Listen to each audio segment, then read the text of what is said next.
एक बहुत सफल रैली वहाँ पर होने जा रही है। जिस तरह लोगों में और कार्यकर्ताओं में उत्साह है, भारतीय जनता पार्टी बड़ी बढ़त के साथ में आगे बढ़ रही है। उत्तराखंड हमारा पायनियर स्टेट है जिन्हें यूसीसी लागू कर पाई है, तो नकेल कर सके। इसके अंदर हमने 60 से अधिक लोगों को जेलों में भेजा है और आईएएस लेवल के लोगों को भेजा है। कांग्रेस जरूर उसको दूसरे ढंग से पेश करने की कोशिश कर रही है। ये आपने देखा होगा कि जीतने की लड़ाई नहीं चल रही है, अब तो मार्जिन कितना ज़्यादा होगा लड़ाई इस बात की चल रही है। जो कभी कांग्रेस जिस तरह होती थी कि सब लोग कांग्रेस के साथ होते थे, आज वो बीजेपी के साथ है। एक बात बयान मैंने और पढ़ा, उन्होंने कहा कि साहब बीजेपी ने हमको चारों ओर से घेर दिया है। कांग्रेस अपने लोगों को संभाल नहीं पा रही है, आरोप बेवजह बीजेपी पर दे रही है। कांग्रेस अपने आप में सरेंडर कर चुकी है और अब उनकी लड़ाई निचले स्तर के बाकी जो दल है उनके साथ हो रही है। भाजपा के साथ कोई लड़ाई नहीं। उत्तराखंड में सभी दलों ने अपने जो 5 प्रत्याशी हैं उनको सभी को मैदान में उतारा हुआ है, तो वहीं भारतीय जनता पार्टी संगठन ने भी अपने 5 प्रत्याशियों के लिए धरातल पर वर्क शुरू कर दिया है और जो मतदान होना है उसके भी दिन बहुत जल्द नज़दीक हैं। सर, विधायक जी, किस तरीके से देखते हैं? आपने अभी विकास की बात की है, पीएम मोदी अभी रैली करने आ रहे हैं, किस तरीके से देखते हैं?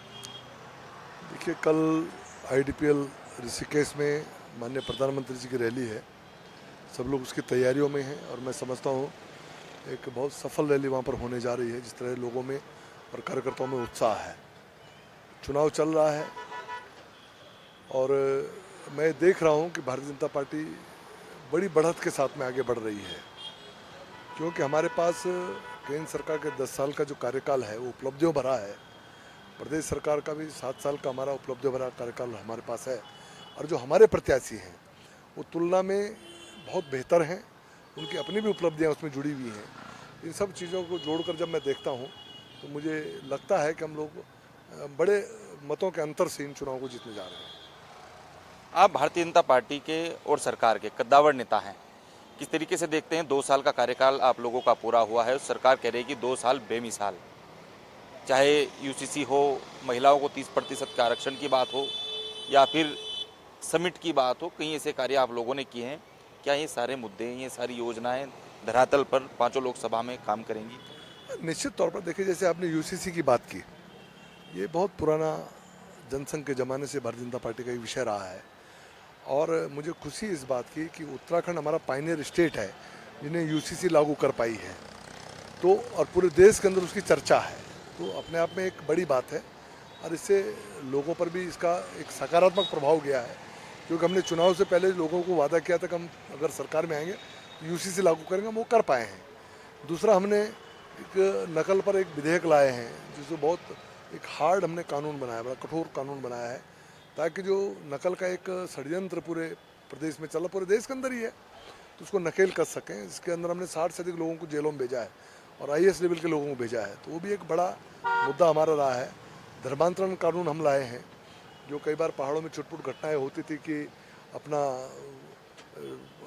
जाति बदल कर या अपना नाम बदल कर और वहाँ पहाड़ की भोली भाली लड़कियों को लेकर लोग इस तरह से उनको बरगला देते थे, तो धर्मांतरण कानून भी लेकर हम आए हैं और बहुत सख्ती उस पर हम लोगों ने की है, तो वो भी एक बड़ा हमारा मुद्दा है जिसको हम कर पा रहे हैं। तो ऐसे बहुत सारे इशूज़ हैं हमारे पास जो हमने इस बीच में किए हैं और उसका लाभ हमको इन चुनावों में मिल रहा है। मुख्यमंत्री पुष्कर सिंह धामी, या कहें कि मोदी धामी का जो नाम उत्तराखंड के अंदर चल रहा है और आप भी लगातार कार्य कर ही रहे हैं, क्या सीएम धामी ने जो कार्य किए हैं क्या वो कितने प्रभावी हैं और कितना लोकसभा में उनका मतलब, जब राजनाथ सिंह यहाँ पर आए थे तो उन्होंने कहा था कि धाकड़ धामी है और ये चौके छक्कों के साथ बात करते हैं, क्या वो चौके छक्के पुष्कर सिंह धामी इस लोकसभा चुनाव में लगा पाएंगे? देखिए, आप देख रहे हैं ना कि हमने धामी के नेतृत्व में दोबारा वापसी की। जब हमने एक मिथक तोड़ा कि एक बार हमारी सरकार एक दूसरे की सरकार, वो मिथक भी हमने धामी जी के नेतृत्व में तोड़ा है। तो आज की तारीख में हमें कह सकते हैं कि एक सफल नेतृत्व पुष्कर सिंह धामी प्रदेश को दे रहे हैं और प्रदेश में जो कांग्रेस हाशिए पे गई है तो कहीं ना कहीं हमारी सरकार की उपलब्धियां हैं, सरकार उनके नेतृत्व में ही चल रही है, तो स्वाभाविक बात है कि उनका बेहतर काम है जो आज भारतीय जनता पार्टी को यहाँ पर लीड दिए हुए है। तो आपका कहना सही है कि उनके कारण लाभ पार्टी को मिल रहा है और जिस तरह से मोदी जी का उनको सपोर्ट पीछे से रहता है, मोदी जी का सभी को सपोर्ट है, त्रिवेंद्र जी को भी रहा है, उनको भी है, क्योंकि हम सब पार्टी के लोग हैं। तो केंद्र सरकार और प्रदेश सरकार की जो ट्यूनिंग है आपस में, जिस तरह काम करते हैं, तो आज वही कारण है कि उत्तराखंड में हम लोग बहुत आगे हैं। आपने कहा है कि धामी मोदी की केमिस्ट्री फिट बैठ रही है, लेकिन इन 2 साल के कार्यकाल को आप बेमिसाल भी बता रहे हैं। लेकिन इसी बीच एक जो अग्निवीर का मामला सामने आया था और लगातार कई ऐसे मामले हैं जो लगातार मतलब गर्माहट में हैं। क्या ये मामलों से कितना भारतीय जनता पार्टी बच पाएगी? देखिए, अग्निवीर से भारतीय जनता पार्टी को लाभ हो रहा है। कांग्रेस जरूर उसको दूसरे ढंग से पेश करने की कोशिश कर रही है, लेकिन आज हमारे हजारों युवा इस समय फौज में अग्निवीर के माध्यम से गए हैं और उनकी उम्मीदें बढ़ी हैं।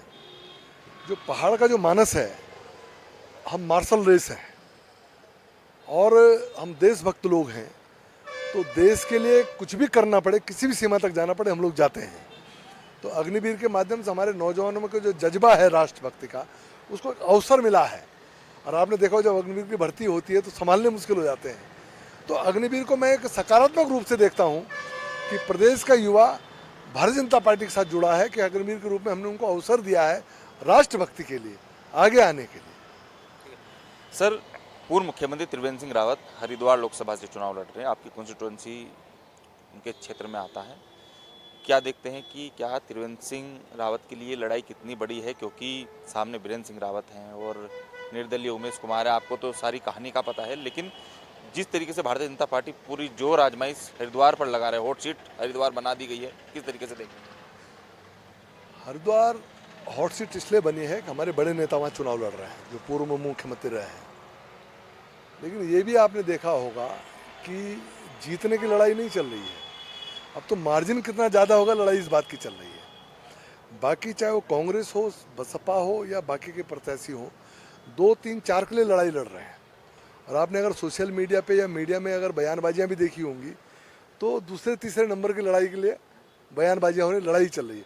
पहले नंबर पर तो बीजेपी और वो लोग अपने आप को हार मान चुके हैं। हरीश रावत जी का 2-3 बयान आप देखेंगे तो जैसे उन्होंने कहा कि साहब कांग्रेस जो है, कांग्रेस ने वॉकओवर नहीं दिया है।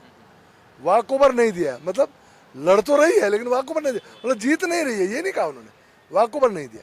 दूसरा एक स्टेटमेंट उन्होंने दिया है कि जो कभी कांग्रेस जिस तरह होती थी कि सब लोग कांग्रेस के साथ होते थे, आज वो बीजेपी के साथ है। तो कहीं ना कहीं उन्होंने कह दिया। और उन्होंने एक बात बयान मैंने और पढ़ा, उन्होंने कहा कि साहब बीजेपी ने हमको चारों ओर से घेर दिया है, तो अपने ही चक्रव्यूह में अपने बेटे को फंसा चुके हों। तो कुल मिला के वो हार माने हुए हताशा की स्थिति में इस तरह के बयान दे रहे हैं। तो मैं समझ सकता हूँ एक पॉलिटिकल आदमी होने के नाते, जब मैं इसको पूरा एनालिसिस करता हूँ, समीक्षा करता हूँ इस चीज़ की, तो कांग्रेस अपने आप में सरेंडर कर चुकी है और अब उनकी लड़ाई निचले स्तर के बाकी जो दल हैं उनके साथ हो रही है। भाजपा के साथ कोई लड़ाई नहीं है। लेकिन कांग्रेस कह रही है कि लगातार जिस तरीके से भारतीय जनता पार्टी का कुनबा बढ़ रहा है, वो दबाव में बढ़ रहा है और लगातार ईडी हो या फिर कई अन्य जांच एजेंसियां हो, उनके डर दिखाकर भारतीय जनता पार्टी कांग्रेस के बड़े नेताओं को अपने खेमे में शामिल कर रही है। देखिए, कांग्रेस अपने लोगों को संभाल नहीं पा रही है, सही बात तो यह है। और वहाँ संभावनाएं लगभग समाप्त हो गई। जिन लोगों को राजनीतिक दृष्टि से आगे बढ़ना है, राजनीति के माध्यम से देश और समाज की सेवा करनी है, उनके लिए वहाँ संभावनाएं समाप्त हो चुकी हैं। इसलिए वो भारतीय जनता पार्टी को ओर आ रहे हैं। और भारतीय जनता पार्टी भी उनको लेने में हमें कोई गुरेज नहीं है। अगर कोई पार्टी का काम करने के लिए आता है, देश के काम करने के लिए, राष्ट्र के काम करने के लिए आता है, समाज का काम करने के लिए आता है, हमें क्या दिक्कत है? हम उनका उपयोग समाज के लिए करेंगे। तो कांग्रेस अपने लोगों को संभाल नहीं पा रही है, आरोप बेवजह बीजेपी पर दे रही है। भाई अगर कोई हमारे पास आना चाहे, क्यों मना करेंगे? तुम रोको ना अपने लोगों को, तुम संभालो ना। घर तुम्हारा बिखर रहा है, घर तुम्हारा बर्बाद हो रहा है, आरोप पड़ोसी पर लगा रहे हो। अरे हम पर आरोप क्यों लगाओ? तुम्हारे दरवाजे से बाहर तुम्हारे निकल गए, अपने दरवाजे मजबूत रखो ना। तुम्हारे दरवाजे कमजोर है, उखड़ चुके हैं सारे, तो हम क्या करेंगे उसमें? मतलब 5 लोकसभा सीट अब बीजेपी के खाते में। निश्चित तौर पर जीत चुके हैं। तो देखिए, धर्मपुर विधानसभा के विधायक थे विनोद चमोली, जिन्होंने साफ तौर पर कहा है कि उत्तराखंड से 5 लोकसभा सीटों पर हम प्रचंड बहुमत के साथ जीत दर्ज कर रहे हैं और यही वजह है कि 5 सीटों को लेकर भारतीय जनता पार्टी पूरी गंभीरता से कार्य कर रही है। और विनोद चमोली ने साफ तौर पर यह भी बात कही है कि जो अग्निवीर का जो मामला है वह हमारे लिए फायदे कारक है और युवाओं को इसका भी भारी लाभ मिल रहा है। कैमरा पर्सन क्रिस्टोफर लॉरेंस के साथ हितेश त्यागी, दस्तक टाइम्स, देहरादून।